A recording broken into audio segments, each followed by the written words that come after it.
কিন্তু কোরআনে কারীম আজকে 1400 বছর পর্যন্ত আল্লাহ কোরআন দিলের মধ্যে নাজিল করেছে। সারা দুনিয়ার কোরআন যদি তুমি এই মুহূর্তে জ্বালায় দাও, আমি গুগলকে জিজ্ঞেস করছি, গুগল ইনজিলের হাফেজ কয়জন দুনিয়াতে আছে? বলে একজনও নাই, 52 জন বা 72 জন ছিল। আবার জিজ্ঞেস করছি, গুগল দুনিয়াতে কোরআনের হাফেজ কয়জন তুমি বলো। এখন আপনি জিজ্ঞেস করেন, বলে 4 কোটি কোরআনের হাফেজ রানিং আছে। বলেন না সুবহানাল্লাহ। এই কোরআনের হেফাজতের দায়িত্ব নিয়েছে কে? আল্লাহ। এজন্য কুল হুয়াল্লাহ সূরা কারা কারা পারেন হাত তুলে দেখান তো দেখি। মাশাআল্লাহ। আল্লাহ তুমি পুরা মাজমাকে কবুল করো। বলেন আমিন। আমি এখন 10,000 টাকা দিব আপনাকে, শুধু আপনি বলবেন হুজুর আমি কুল হুয়াল্লাহ সূরা ভুলে গেছি।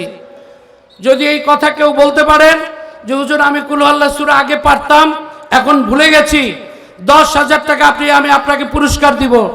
একজনও বলতে পারবে না, কেন? আল্লাহ এটা দিলের মধ্যে দিয়ে দিয়েছে। কথা ঠিক কিনা বলেন? চাইলেও ভোলা যায় না, ঠিক কিনা বলেন?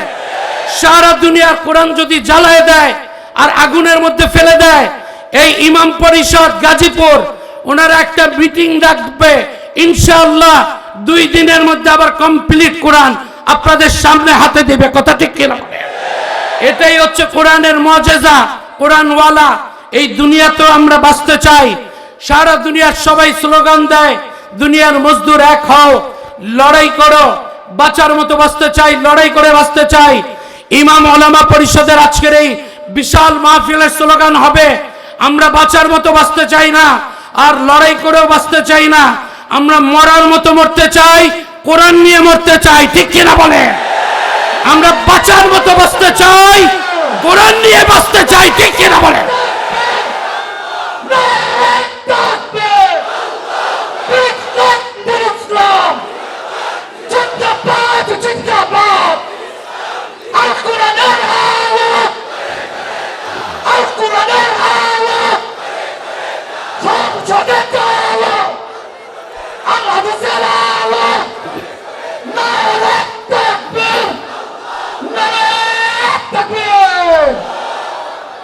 কথাবার্তা পরিষ্কার ভালো। কথা ঠিক কিনা বলেন? উম্মতের দাম অনেক বেশি, এটা উম্মতে মুহাম্মাদি। বলেন সুবহানাল্লাহ। আল্লাহ নবী মেরাজে গেল, যে যখন জান্নাতের মধ্যে চলে গেছে,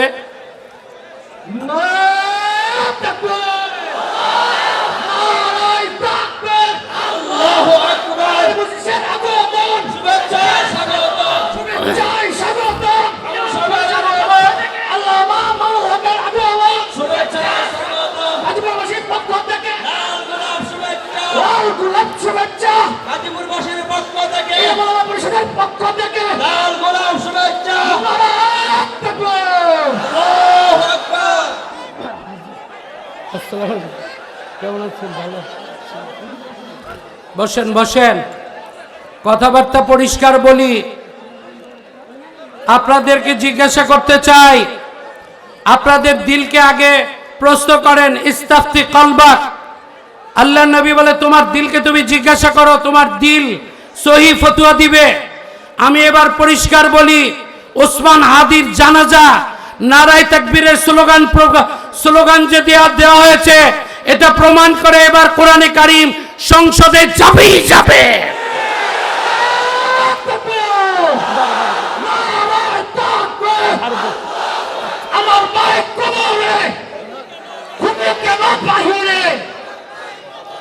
কথাবার্তা পরিষ্কার ভালো।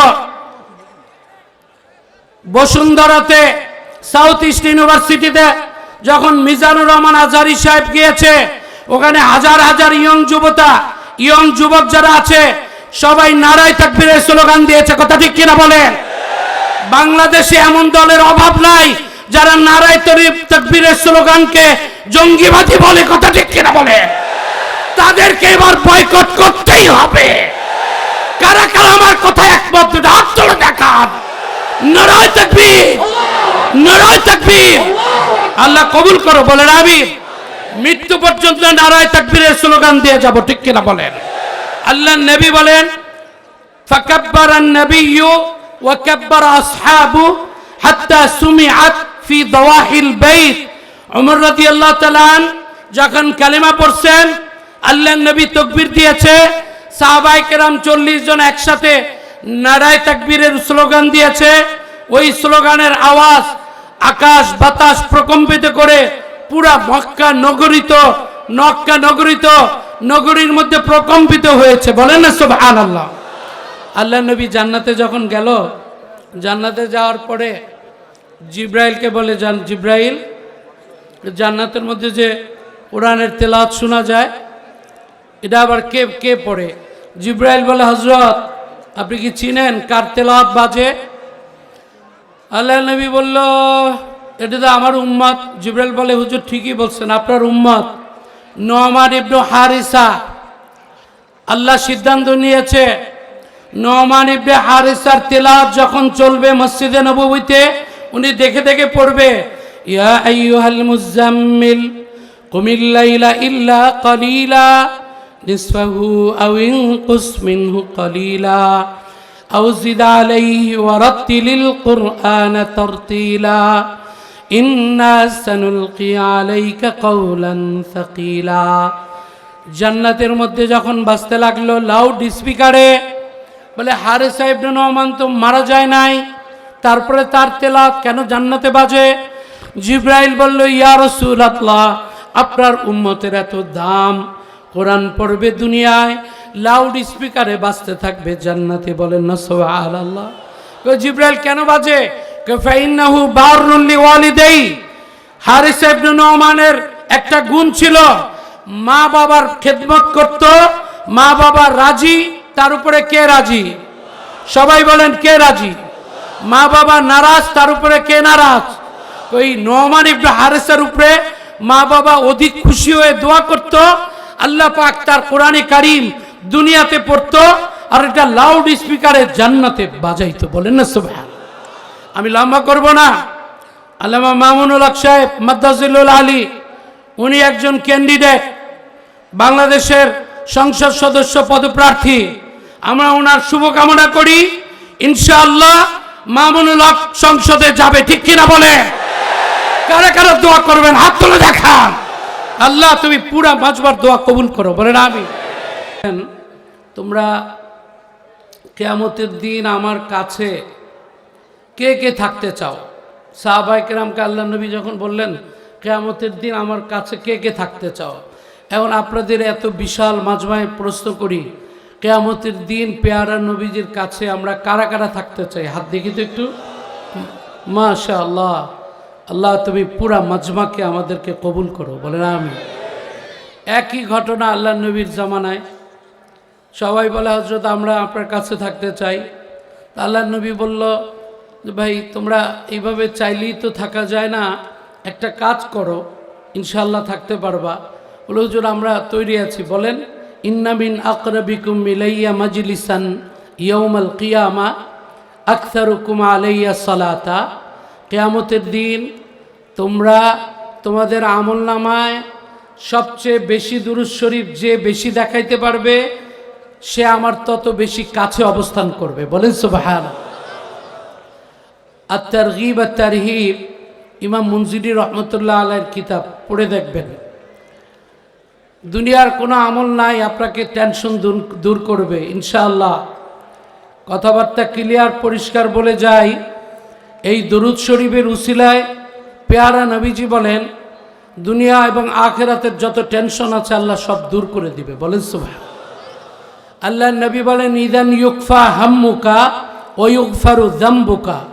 যারা দরুদের উপরে আমলে অভ্যস্ত হবে কমপক্ষে তাদেরকে আল্লাহ দুইটা সুসংবাদ দিবে।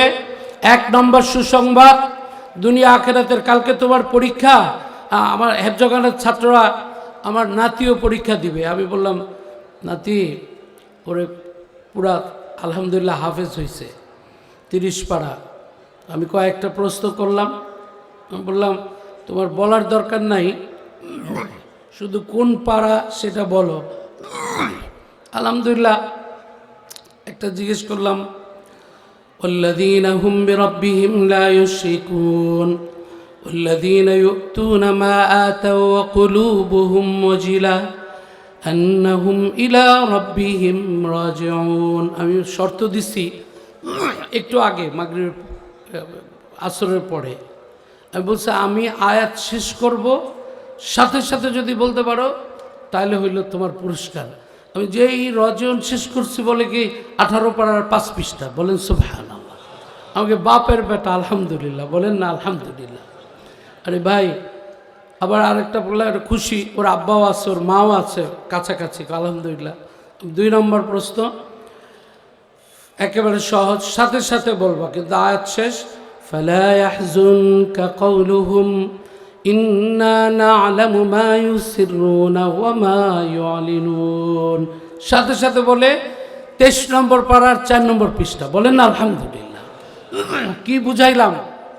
এত বড় কোরআনে কারীম রব্বে কারীম আল্লাহ তার দিলের মধ্যে দিয়ে দেয়। আমরা তারাবি পড়াই, আমেরিকাতে তারাবি পড়াই 17 বছর 12 থেকে, দুনিয়ার বহু জায়গায় তারাবি পড়ায়। আর সবাই বলে হুজুরে তারাবি যারা পড়ায় ওনারা তো কি সুন্দর মুখস্থ পড়ে, না দেখা পড়ে। ওলামায়ে কেরামকে জিজ্ঞেস করেন, হাফেজ ভরা আছে, একজন হাফেজও না দেখা পড়ে না। যখন যেই আয়াত পড়া শুরু করে নামাজের সামনে আল্লাহ ওই পৃষ্ঠা তার সামনে তুলা ধরে। বলেন সুবহানাল্লাহ। আমরা পরিষ্কার দেখে দেখে কোরআন শরীফ পড়ি। বলেন সুবহানাল্লাহ। কেন আল্লাহ কাফেররা এসে বলে নাই যে হযরত আপনি কোরআন শরীফ আপনি কাগজের মধ্যে লেখলে সমস্যা কি, এটা লেখা আমাদেরকে দিয়ে দেন। 7 নম্বর পারার 7 নম্বর পৃষ্ঠা। ওয়ালাউ নাযালনা আলাইকা কিতাবা ফি কিরতাসিন ফালামাসুহু বিআইদিহিম লাকালা আল্লাযীনা কাফারু ইন হাযা ইল্লা সিহরুম মুবিন। বলে হুজুর কাগজে নাজিল করলে কত ভালো হইতো, আমরা বিভিন্ন জায়গায় নিয়ে যাইতাম, ভালো হইতো। আল্লাহ বলে না, তোদের কথা আমি মানব না। বলে আল্লাহ আপনি কোরআন কোথায় নাজিল করবেন? আমি নাজিল করব 19 নম্বর পারার 14 নম্বর পৃষ্ঠা। আল্লাহ বলেন নাযালা বিহির রূহুল আমিন আলা কলবিকা লিতাকুনা মিনাল মুনযিরিন। বলেন না সুবহানাল্লাহ। আমি রব্বুল আলামিন এই কোরআনে কারীম নাজিল করেছে কে? আরো জোরে বলেন কে? আল্লাহ। হেফাজতের দায়িত্ব নিয়েছে কে? 14 নম্বর পারার প্রথম পৃষ্ঠা, ফার্স্ট পেজ। ইন্না নাহনু নাযালনা যিকরা ওয়া ইন্না লাহু লাহাফিজুন। বলে আমি আল্লাহ কোরআন নাজিল করছি, আমি আল্লাহ এই কোরআনে কারীম হেফাজত করব। বলেন না সুবহানাল্লাহ। তুরস্ক গিয়েছিলাম, ওখানে টপকাপি প্যালেস, বাবা হুজুরও আমার সাথে ছিল। আমেরিকা থেকে আসার সময় বাবা হুজুরকে আমাকে বাবা চলেন, এখানে মিউজিয়ামে আল্লাহ নবীর দাড়ি মোবারক আছে, তারপরে ওমর রাদিয়াল্লাহু তাআলার তরবারি দেখলাম, ওসমান রাদিয়াল্লাহু তাআলার তরবারি, আল্লাহ নবীর প্লেট, খাওয়ার প্লেট, আল্লাহ নবীর টুপি, আল্লাহ নবীর যুদ্ধের সে পোশাক, সেটা এগুলো দেখতে দেখতে এক জায়গায় দেখি আসা মুসার লাঠি, এই 3.5 হাত পরিমাণ বক্সের মধ্যে ঢুকানো, বাইরে লেখা মুসার লাঠি। তো এটা দেখে বাবারে বললাম যে বাবা এটা কিন্তু মুসার লাঠি। বাবা লাঠি হাতে আছে, তো ওখানে সিকিউরিটি আছে, ওরে ভাঙ্গা ভাঙ্গা আরবি জানে। আমি ওরে জিজ্ঞেস করলাম যে ভাই এটা কি মুসার লাঠি? হ্যাঁ মুসার লাঠি। আমি কই মুসার লাঠি তো ইয়ানকালিবু ইলা হাইয়া ও সুহবান, এটা তো ধরলেই সাপ হয়ে যেত, তো এখন এটার কি অবস্থা, ধরলে কি সাপ টাপ হয়? তো সিকিউরিটি যারা আছে ভাঙ্গা ভাঙ্গা আরবিতে মুচকি হাইসা বলে মুসা মৌত হাইয়া মৌত, মানে মুসা মারা গেছে, সাপও মারা গেছে। কথা ঠিক কিনা বলেন? আমাকে ভালো কথা বলছো তো ভাই। তাওরাতওয়ালা আসছে, যখন তাওরাতওয়ালা শেষ, বাস তাওরাতের অবস্থা শেষ। আবার জাবুরত আলা আসছে, দাউদ আলাইহিস সালাম, উনি শেষ, জাবুরের অবস্থা শেষ। ইনজিলওয়ালা ঈসা আলাইহিস সালাম চলে গেছে আসমানে। আল্লাহ তুমি পুরা বাঁচবার দোয়া কবুল করো, বলেন আমিন। পীর সাহেব চরমনাই মনোনীত ঢাকা 12 আসনে মাহমুদুল হাসান মমতাজি, ওনাকেও খতিব ইব্রাহিম মেটাল মসজিদ, ওনাকেও ক্যান্ডিডেট ঘোষণা করা হয়েছে। ইনশাআল্লাহুল আজিজ এবার বাতিলের সাথে লড়াই হবে, বিনা লড়াইতে ছেড়ে দেওয়া হবে না। কথা ঠিক কিনা বলে? কারা কারা সেই লড়াইতে প্রস্তুত? হাত তুলে দেখান। নারায়ে তাকবীর, নারায়ে তাকবীর, আল্লাহ কবুল করো, বলেন আমিন। ছোট্ট একটা বক্তব্য দিয়ে আমি লম্বা করব না। সৈয়দ কুতুব রহমতুল্লাহ আলাই 1966-তে ওনাকে যখন আনোয়ার সাদাত ফাঁসি দিবে, 1 ঘন্টা আগে একজন হুজুর আইছে, আচ্ছা সালাম দিয়ে কয় আসসালামু আলাইকুম। কয় ভাই অলিমা দাজিদ ভাই তুমি কেন আইছো? কয় আমাকে তো রাখা হয়েছে জেলখানার ইমাম সাহেব, ফাঁসির আসামিকে 1 ঘন্টা আগে আইসা আমি উজু করে কলেমা পড়াই, এটা হলো আমার কাজ, লা ইলাহা ইল্লাল্লাহ পড়বেন। তো সৈয়দ কুতুব হাসতেছে, কই তুমি লা ইলাহা ইল্লাল্লাহ আমারে পড়াইতে আসছো? ওয়ান তাতাকুলুল খুবস বিলা ইলাহা ইল্লাল্লাহ। আরে বেটা তুই যেই কালেমা আমারে শিখাবি ওটা তোর কালেমা আর আমার কালেমা তো এক না। আমার কালেমার কারণে আমি 10 মিনিট পরে ফাঁসির মঞ্চে এই কল্লা দিতে তৈরি আছি, আর তোর কলেমায় তোর রুটি রুজির ব্যবস্থা করে। তোর কলেমা আর আমার কলেমা এক না, কথা ঠিক কিনা বলে? আমার কালেমার স্পিরিট আলাদা, ঠিক কিনা বলে? এজন্য আল্লাহর নবী বলেন লাউ উদিআত জামিউ মা ফিস সামাওয়াতি ওয়াল আরদ আলা কিফাতিন, সারা আসমান জমিন যদি একটা পাল্লায় রাখো, বলে কি কি রাখবো?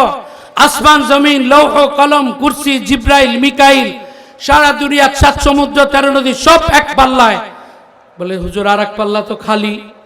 আল্লাহ নবী বলে কোনো সমস্যা নাই, ওয়াউদিআত ফি কিফাতিন উখরা কালিমাতু লা ইলাহা ইল্লাল্লাহ লারাজাহাত বিহিন্না আলা সাইরিহিন্না, কসম খোদা আরেকটা পাল্লায় শুধু যদি লা ইলাহা ইল্লাল্লাহ লেখো, এটা রাখার সাথে সাথে সারা দুনিয়া যেই পাল্লা আছে ওইটার থেকে এই কালেমার ওয়েট বেশি হবে। সেই কালেমা আমাদের দিলে আছে কি নাই বলেন তো? আছে কিনা বলেন? মৃত্যু পর্যন্ত এই কালেমা নিয়ে বাঁচতে চাই কি চাই না? এবং এই কোরআনে কারীম সংসদে যে যাবে, এটা কারা কারা বিশ্বাস করেন? হাত তুলে দেখান। নারায়ে তাকবীর, নারায়ে তাকবীর। আল্লাহ তুমি আমাদের এই মাজমাকে কবুল করো, এই মাজমার দোয়াকে কবুল করো। আল্লামা মামুনুল হক সাহেবকে কবুল করো, পুরা ইমাম পরিষদের ওলামায়ে কেরাম যারা আছে তাদের সবাইকে কবুল করো, বলেন আমিন। শেষ কথা বলি আমি আমার বক্তব্য শেষ করছি। বলেন লা ইলাহা ইল্লাল্লাহ মুহাম্মাদুর রাসূলুল্লাহ। লা ইলাহা ইল্লাল্লাহর মধ্যে 12টা অক্ষর। কয়টা অক্ষর? মুহাম্মাদুর রাসূলুল্লাহর মধ্যে 12টা অক্ষর। কয়টা অক্ষর? 12 কত? লা ইলাহা ইল্লাল্লাহর মধ্যে কোনো নক্তাওয়ালা অক্ষর আছে? মুহাম্মাদুর রাসূলুল্লাহর মধ্যে কোনো নক্তাওয়ালা অক্ষর আছে? নাই। কি বুঝলেন? রব্বে কারীমের সাথে বিন্দু পরিমাণ শিরিক করা যাবে? আমাদের একজন আজকে বাংলাদেশে যে কাদিয়ানি আছে, যারা আল্লাহর নবীকে নবী শেষ নবী মানে না, গোলাম আহমদ কাদিয়ানিকে যারা নবী মানে, এবং এরা পাসপোর্ট নিয়ে এদের ধর্ম যখন লেখা হয়, কোন ধর্ম লেখে? মুসলিম। এই মুসলিম ধর্মের কারণে পাসপোর্ট নিয়ে আজকে ওরা মক্কা মদিনাতে যাচ্ছে, আর আল্লাহর নবীর দিলের মধ্যে ওরা আঘাত দিচ্ছে। আজকে যদি পার্লামেন্টের মধ্যে আমাদের 25 জনের মেম্বার পেয়ে যায়, ইনশাআল্লাহ আজিজ কাদিয়ানীদের মুসলিম ঘোষণা করতে আর দেরি হবে না, ঠিক কিনা বলে? কারা কারা তৈরি আছেন হাত তুলে দেখান। নারায়ে তাকবীর, নারায়ে তাকবীর। ইসলাম দিন ইসলাম, কাদিয়ানীরা কাফের, কাফের কাফের। নবী পরে নবী নাই, সংসদে আইন চাই, সংসদে আইন চাই। 24 ঘন্টা এই লা ইলাহা ইল্লাল্লাহ কার হুকুম? আল্লাহর হুকুম মতো চলবো তো ইনশাআল্লাহ। মুহাম্মাদুর রাসূলুল্লাহ তরিকা লাগবে, কার তরিকা? নবীর তরিকা। চলবো তো ইনশাআল্লাহ। আল্লাহ যেন আমাদেরকে কবুল করে। ওয়া আখিরু দাওয়ানা আনিল হামদুলিল্লাহি রাব্বিল আলামিন। আসসালামু আলাইকুম ওয়া রাহমাতুল্লাহি ওয়া বারাকাতুহু।